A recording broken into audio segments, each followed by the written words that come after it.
शास्त्रों के बलाबल का विचार किया जाता है। सब शास्त्रों का प्रामाण्य एक समान नहीं होता।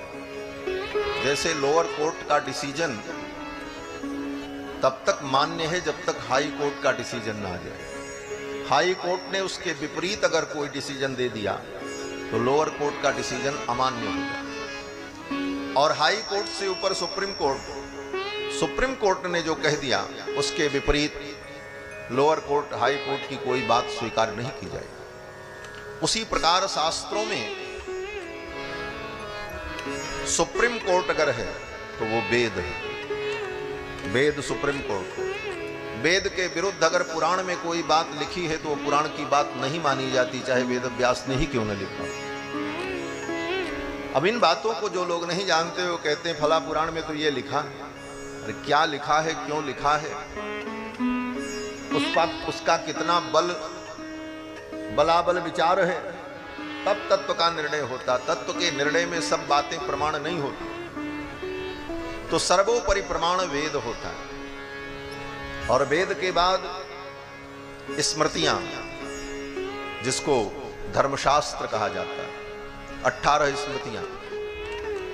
और तीसरे नंबर पर इतिहास, रामायण और महाभारत।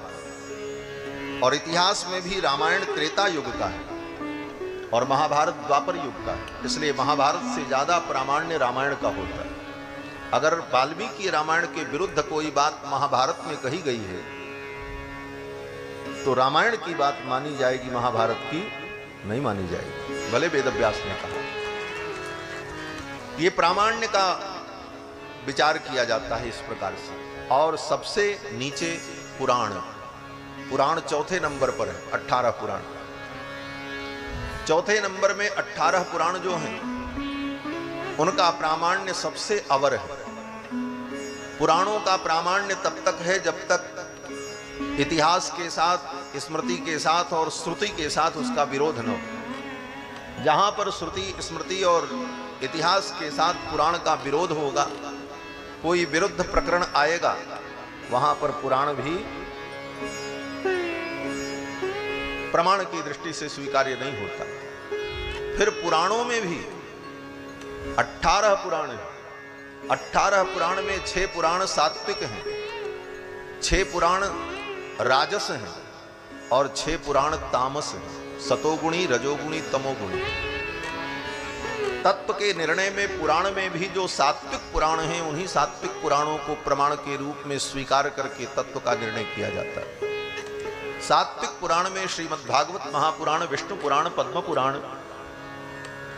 इन पुराणों के आधार पर तत्व का निर्णय किया जाता है। परम तत्व क्या है, तत्व ज्ञान कैसे प्राप्त हो। तो पुराण से लेकर वेद पर्यंत सर्वत्र